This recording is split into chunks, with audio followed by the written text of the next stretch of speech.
এই আগস্ট মাসে 4টি গ্রহ একসাথে অবস্থান পরিবর্তন করবে। সবার প্রথম বুধ বক্রি হচ্ছে 5ই আগস্ট, 16ই আগস্ট সূর্যদেব রাশি পরিবর্তন করবে, 24শে আগস্ট শুক্রদেব রাশি পরিবর্তন করবে এবং 26শে আগস্ট মঙ্গলদেব রাশি পরিবর্তন করবে। এই 4টি গ্রহের পরিবর্তন কন্যা রাশির উপর কী প্রভাব পড়বে? এই 4টি গ্রহ যে অবস্থান পরিবর্তন করছে তাতে কন্যা রাশি কোন কোন ক্ষেত্রে বিশেষ প্রভাবিত হবে এবং কোন কোন ক্ষেত্রে থাকতে হবে সাবধান, কি থাকবে আর্থিক স্থিতি, আর কি থাকবে বা শরীরের অবস্থা, কি থাকবে আবার সামাজিক স্থিতি, এই সমস্ত কিছু আজকে আলোচনা করব। কন্যা রাশির এই গোচরের ফলাফল আপনারা চন্দ্র রাশি অনুসারেই দেখবেন। সমস্ত দর্শক বন্ধুদের জানাই আমাদের এই অ্যাস্ট্রো এসএম বাংলা চ্যানেলের মাধ্যমে নমস্কার, এবং সমস্ত নতুন দর্শকের কাছে বিশেষভাবে অনুরোধ করব আপনারা অবশ্যই চ্যানেলটি সাবস্ক্রাইব করবেন। এই চ্যানেলের সঙ্গে থাকুন, জ্যোতিষীয় সম্পর্কিত অনেক তথ্য জানতে পারবেন, নিজের কুষ্টি দেখাও শিখতে পারবেন।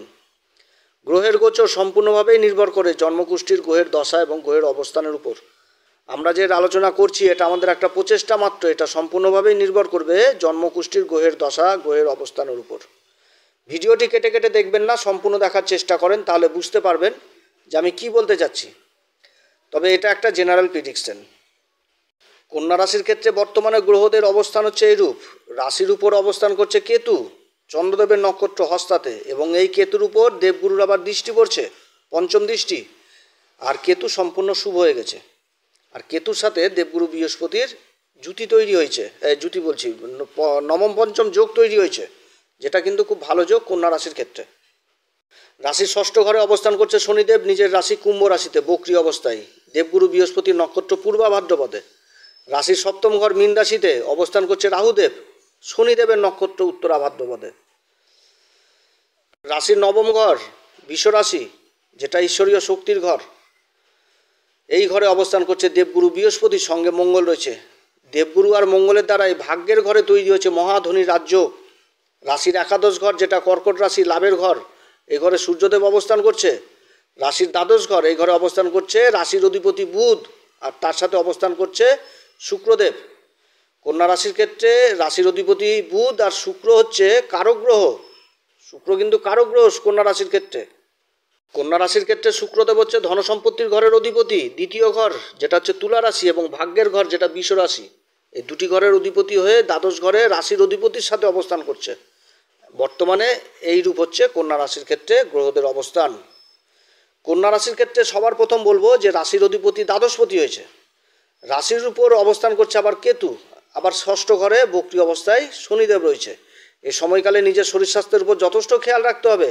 এই সময়কালে পুরাতন অসুখ বিসুখ আবার জেগে উঠতে পারে, যেমন পাইলসের সমস্যা যাদের রয়েছে এগুলো দেখা দিতে পারে, যাদের নার্ভের অসুখটা রয়েছে এই অসুখটাও দেখা দিতে পারে।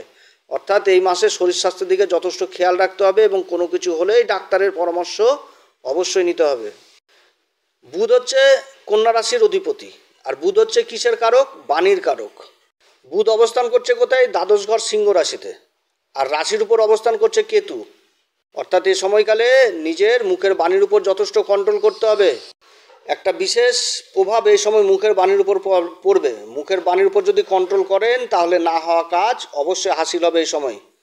আর যদি মুখের বাণীর উপর কন্ট্রোল না করেন তাহলে অনেকের সাথে সম্পর্ক বিচ্ছিন্ন হবে, কারণ শুক্রদেব হচ্ছে কন্যা রাশির ক্ষেত্রে দ্বিতীয় ঘরের অধিপতি, যেটা হচ্ছে তুলা রাশি। আর দ্বিতীয় ঘর হচ্ছে আমাদের বাণীর কারক, আর দ্বিতীয় ঘরের অধিপতি দ্বাদশপতি হয়েছে, দ্বাদশ ঘরে অবস্থান করছে, আর রাশির অধিপতির সাথে অবস্থান করছে আবার এই দ্বাদশ ঘরে। অর্থাৎ এই সময়কালে মুখের ভাষার উপর যথেষ্ট মিষ্টতা নিয়ে আসতে হবে, না তো ঝামেলায় পড়তে হবে।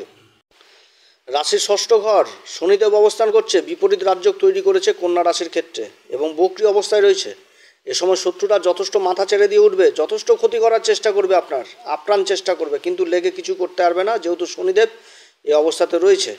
আর শনিদেব হচ্ছে কি ধীর গতিতে চলা গ্রহ। এই সময়কালে কাজকর্মের যথেষ্ট ধীরগতিও আসবে, তবে বিদেশজনিত কার্যকলাপগুলো যথেষ্ট বৃদ্ধি পাবে। যারা বিদেশে যাওয়ার জন্য চেষ্টা করছেন তাদের কর্মের জন্য যাত্রাও হবে। কন্যা রাশির ক্ষেত্রে সপ্তম ঘরে রাহুর অবস্থান, এটা বিশেষভাবে লক্ষণীয়। রাহু মীন রাশিতে অবস্থান করছে সপ্তম ঘরে, দৃষ্টি দিচ্ছে কি সে রাশির উপর কন্যা রাশিকেই, মানে কন্যা রাশিকে দেখছে। তো রাহু কন্যা রাশিকে কিন্তু নিজের ঘরই ভাবে, অর্থাৎ রাহু এই সময় নিজের ঘরকেই দেখছে। তো এই সময়কালে ব্যবসা বাণিজ্যে অনেক রকম সুযোগ সুবিধা আসবে, তবে যেহেতু এটা একটা পাপ গ্রহ, তো সংসারে যথেষ্ট আবার অশান্তির পরিবেশও থাকবে, কারণ রাহু পাপ গ্রহ, এর পাপ প্রভাব অবশ্যই দিবে। আবার যারা পার্টনারশিপে ব্যবসা বাণিজ্য করছেন তাদের জন্য এই সময়কাল যথেষ্ট ভালো হবে না, কারণ রাহু শনির নক্ষত্র অবস্থান করছে। আর রাহুর একটা পাপ প্রভাব থাকবে। যারা পার্টনারশিপে ব্যবসা বাণিজ্য করছেন তারা একটু সাবধানে ব্যবসা বাণিজ্য করবেন। তবে এই আগস্ট মাসে সবথেকে ভালো দিকটা হচ্ছে কন্যা রাশির যে ভাগ্যের ঘরে লক্ষ্মীনারায়ণ যোগটা তৈরি হয়েছে বৃহস্পতি আর মঙ্গলের দ্বারা, এর যথেষ্ট ভালো প্রভাব বর্তমানে কন্যা রাশি পাচ্ছে। এই সময়কালে কন্যা রাশির পিতার দিক থেকে যথেষ্ট সাপোর্ট পাবে, পিতার সাথে সম্পর্ক যথেষ্ট উন্নতি হবে, পিতা যেই কর্ম করবে সেই কর্মে উন্নতি হবে, পিতা যদি ব্যবসা বাণিজ্য করে ব্যবসা বাণিজ্য উন্নতি হবে। আবার যারা ইন্টারন্যাশনাল ব্যবসা বাণিজ্য করছেন তাদের জন্য যথেষ্ট ভালো সময়।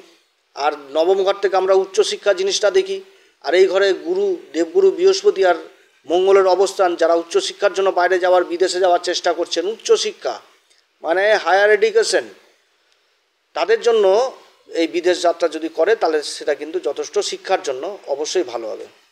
আবার যারা ট্রাভেলিংয়ের ব্যবসার সাথে জড়িত, যারা ট্রাভেলার এজেন্ট, তাদের জন্য এই সময় যথেষ্ট ভালো। একাদশ ঘরে সূর্যদেবের অবস্থান কর্কট রাশিতে যে অবস্থান করছে সূর্যদেব, একাদশ ঘর কন্যা রাশির ক্ষেত্রে এই সূর্যদেবের অবস্থান যথেষ্ট ভালো, ব্যবসা বাণিজ্যতে যথেষ্ট উন্নতি করাবে, আমদানি যথেষ্ট বৃদ্ধি করবে এবং একাধিক ইনকামের রাস্তা তৈরি করবে। যারা সরকারি কাজ করছেন তাদের আবার প্রমোশনের যোগ রয়েছে। আবার যারা সরকারকেই মাল সাপ্লাই দিচ্ছেন তাদের বড় মালের অর্ডার পাওয়ার সম্ভাবনা থাকছে। কন্যা রাশির ক্ষেত্রে দ্বাদশপতি সূর্য লাভের ঘরে অবস্থান করছে। যারা ইন্টারন্যাশনাল ব্যবসা করছেন তাদের জন্য আবার যথেষ্ট ভালো। আবার যারা কর্মসূত্রে বিদেশেই থেকে গেছেন তাদের জন্য এই সময় যথেষ্ট ভালো। এই সময়কালে বাড়ির ভাই বোনদের সাথে যথেষ্ট বড় ভাই বোনদের সাথে সম্পর্ক যথেষ্ট ভালো করে রাখার চেষ্টা করবেন। এরপরে রাশির দ্বাদশ ঘরে বুধ আর শুক্রের জুতিতে তৈরি হচ্ছে লক্ষ্মীনারায়ণ যোগ। এই যোগের যথেষ্ট খরচাপাতি বৃদ্ধি করাচ্ছে কন্যা রাশির ক্ষেত্রে। যাদের চোখের সমস্যা রয়েছে, দাঁতের সমস্যা রয়েছে, স্কিনের প্রবলেম রয়েছে, এই সমস্ত দিকে যথেষ্ট বৃদ্ধি পাবে। আবার যাদের নার্ভের প্রবলেম রয়েছে, পাইলসের মতন সমস্যা রয়েছে, এই সমস্যাগুলো যথেষ্ট বৃদ্ধি পাবে। তবে এটা শারীরিক দিক থেকে বললাম। তবে আবার যারা বিদেশজনিত ব্যবসা বাণিজ্য করছেন, বিদেশের কাজে যুক্ত রয়েছেন বা বিদেশি কোম্পানির সাথে ব্যবসা করছেন বা বিদেশি কোম্পানিতে চাকরি করছেন তাদের জন্য এই সময় যথেষ্ট ভালো। আবার 5ই আগস্ট বুধ বক্রি হচ্ছে, রাশির অধিপতি বুধ বক্রি হচ্ছে এই সময়কালে।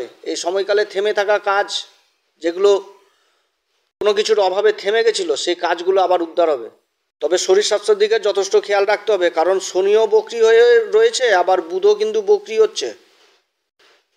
আবার 16ই আগস্ট সূর্যদেব রাশি পরিবর্তন করে নিজের রাশিতে অবস্থান করবে, যেটা কন্যা রাশির ক্ষেত্রে দ্বাদশ ঘর।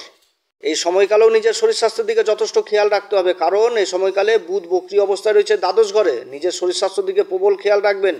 দ্বাদশপতির সাথে অবস্থান করছে, আবার বক্রি শনি দৃষ্টি। তবে যারা কথাবাচক, যারা অ্যাডভাইজারের কাজ করছেন, যারা চার্টার্ড অ্যাকাউন্টেন্ট, যারা ওকালতি করছেন, যারা সেলসের কাজে যুক্ত রয়েছেন তাদের জন্য আবার এই সময়কাল যথেষ্ট ভালো হবে। আবার যারা বিদেশে কাজকর্ম করছেন বা বিদেশে যাওয়ার চেষ্টা করছেন তাদের জন্য যথেষ্ট ভালো। 24শে আগস্ট শুক্রদেব রাশি পরিবর্তন করে অবস্থান করবে রাশির উপর। রাশির উপর অবস্থান করছে আগে থেকেই কেতুর সাথে শুক্রদেবের আবার জুতি তৈরি হবে। এ সময়কালে বন্ধুবান্ধবদের সংখ্যা যথেষ্ট বেড়ে যাবে। এ সময়কালে যথেষ্ট নিজের আচরণের উপর যথেষ্ট খেয়াল রাখতে হবে। এই সময় আমোদ প্রমোদের উপর যথেষ্ট খেয়াল রাখতে হবে, কারণ এই আমোদ প্রমোদের জন্য খরচাপাতি যথেষ্ট বৃদ্ধি পাবে। পিতামাতাদের তাদের সন্তানের প্রতি যথেষ্ট খেয়াল রাখতে হবে। এই সময় শুক্র একেই নীচ হচ্ছে, আবার কেতুর সাথে অবস্থান করছে। এই সময়কালে যারা ছাত্রছাত্রী তাদের পড়াশোনায় যথেষ্ট মন বসবে না, বন্ধুবান্ধব বা অন্য কিছু সঙ্গ লাভ করবে এই সময়কালে সন্তানদেরও পিতামাতার কথা ভালো লাগবে না, বন্ধু বান্ধবদের কথাই বেশি ভালো লাগবে। তো এদিকে কিন্তু যথেষ্ট সজাগ থাকতে হবে। তবে মঙ্গলের যে পরিবর্তনটা 26শে আগস্ট হচ্ছে, এই পরিবর্তনটা যথেষ্ট ভালো হবে কন্যা রাশির ক্ষেত্রে। দশম ঘরে মঙ্গল প্রবেশ করবে মিথুন রাশিতে এবং রাশির উপরেই তার চতুর্থ দৃষ্টি থাকবে।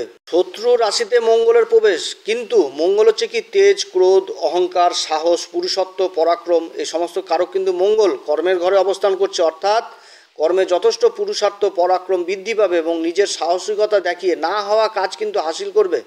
কর্মক্ষেত্রে একটা ভালো দিকে নিয়ে যাবে এই কন্যা রাশিকে।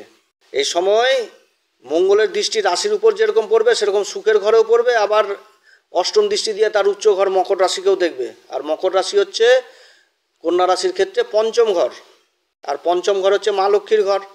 অর্থাৎ মঙ্গলের এই গোচর ভালো হবে কন্যা রাশির ক্ষেত্রে। এই সময়কালে কর্মক্ষেত্রে তৈরি করা পরিকল্পনা, কর্মক্ষেত্রে যে আপনি প্ল্যানিং করেছেন সেই প্ল্যানিংটা কিন্তু সম্পূর্ণ হওয়ার প্রবল সম্ভাবনা থাকবে।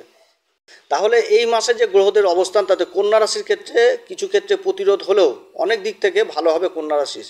তবে আমি শুরুতেই বলেছি শরীর স্বাস্থ্যের উপর যথেষ্ট খেয়াল রাখতে হবে, এদিকে অবশ্যই যথেষ্ট খেয়াল রাখবেন। তো আজকে যে আলোচনাটা করলাম এটা সাধারণ একটা আলোচনা করলাম, এরপরে গ্রহের গোচর নক্ষত্র ভিত্তিক যে গ্রহগুলো যে পরিবর্তন হচ্ছে 4টি গ্রহ সেটা নক্ষত্র ভিত্তিক আলোচনাই করব।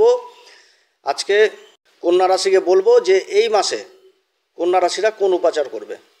রাশির অধিপতি বুধ দ্বাদশপতি হয়েছে, 5ই আগস্ট আবার বক্রি হবে, অর্থাৎ এই সময়কালে বুধের বল যথেষ্ট বৃদ্ধি করতে হবে। আর বুধের বল বৃদ্ধি করতে হলে গণেশজির আরাধনা প্রত্যেক দিন করবেন। এই সময় সকালবেলা উঠে প্রত্যেক দিন গণেশজির পূজা করবেন। ওম গণপতি নমঃ এই মন্ত্র উচ্চারণ করবেন। বুধবার করে গণেশজিকে দুর্বার্পণ করবেন। আর যদি সম্ভব হয় কোনো গণেশ মন্দিরে প্রত্যেক দিন গণেশ দর্শন করবেন এই সময়কালে। তার সাথে শনিদেব বক্রি অবস্থায় ষষ্ঠ ঘরে রয়েছে এবং রাহু সপ্তম ঘরে রয়েছে। শনি রাহু এই দুটি গ্রহ কন্যা রাশির জন্য কারক, কিন্তু এরা তো পাপী গ্রহ, এদের একটা পাপ প্রভাব থাকবে। এরা যতই ভালো অবস্থানে থাকুক পাপ প্রভাব দিবেই। তো এই সময়কালে প্রত্যেকদিন হনুমান চল্লিশা পাঠ করবেন। হনুমান চল্লিশা পাঠ করার আগে শ্রীরাম সীতার প্রণাম মন্ত্র অবশ্যই করবেন। এবং কন্যা রাশির ক্ষেত্রে কারক গ্রহ শনিদেব বক্রি অবস্থায় রয়েছে। এই সময়কালে শনিবার করে লোহার বস্তু, চামড়ার বস্তু, সরিষার তেল ক্রয় করে নিয়ে আসবেন না। এবং যদি সম্ভব হয় এই সময়কালে দুস্থ রোগী যারা পয়সার অভাবে ট্রিটমেন্ট করতে পারে না তাদেরকে আপনার সাধ্য মতন কিছু অর্থ দিয়ে সাহায্য অবশ্যই করবেন। অতএব প্রিয় দর্শক বন্ধুরা আজকে এতটুকুই। যদি আমাদের এই পরামর্শ সত্যিই কার্যকরী মনে হয় তাহলে আমার এই চ্যানেল অ্যাস্ট্রো এস এম বাংলাকে অবশ্যই সাবস্ক্রাইব করবেন। এই চ্যানেলের সঙ্গে থাকুন, জ্যোতিষীয় সম্পর্কিত অনেক তথ্য জানতে পারবেন এবং নিজের কুষ্টি নিজে দেখাও শিখতে পারবেন। আপনারা সবাই ভালো থাকেন, ঈশ্বর আপনাদের সবার মঙ্গল করুক। নমস্কার, ধন্যবাদ।